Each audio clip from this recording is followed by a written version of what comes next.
If you're buying an estate car, you want something that's practical and sensible. So you go for a diesel engine, right? Not according to Toyota. The company that brought you the Prius has put that same hybrid technology into an estate, the Auris Touring Sports. This isn't the first hybrid estate car, but it is the first in the medium class. And that puts it up against some strong rivals, cars like the Ford Focus, Kia Ceed and Volkswagen Golf.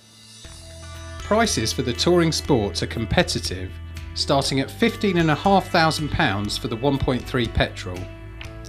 The hybrid costs from £21,000, about £1,100 more than the equivalent Auris hatchback.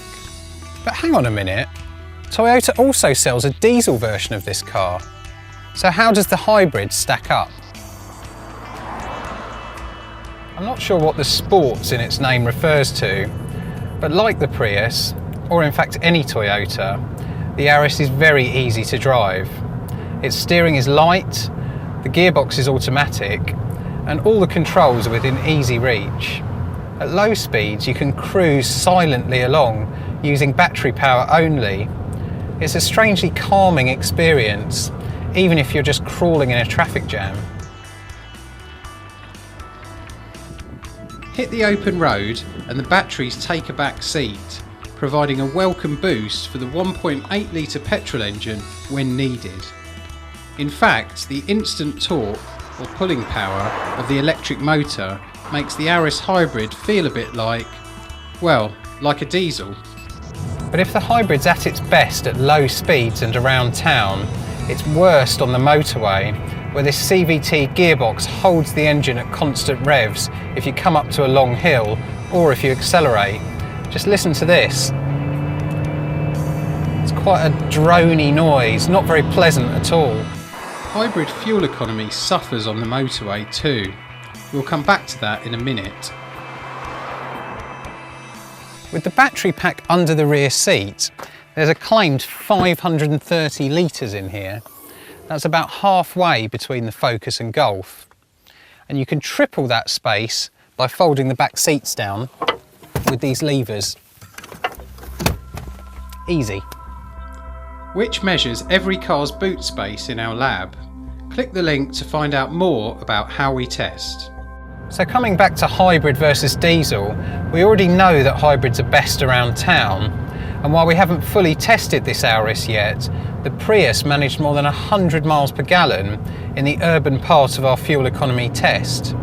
No diesel can match that. The hybrid also makes most sense as a company car. Its super low CO2 emissions mean you'll pay just 10% tax, compared to 16% for the diesel.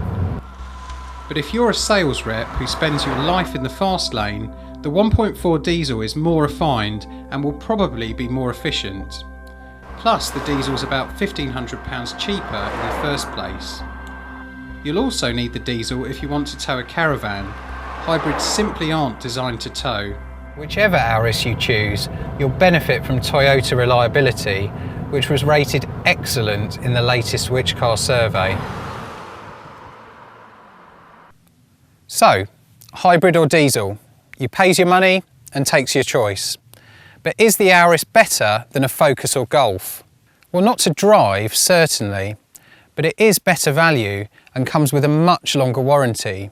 So it looks like a pretty safe bet. So there we have it, the Toyota Auris Touring Sports. A very practical and sensible car.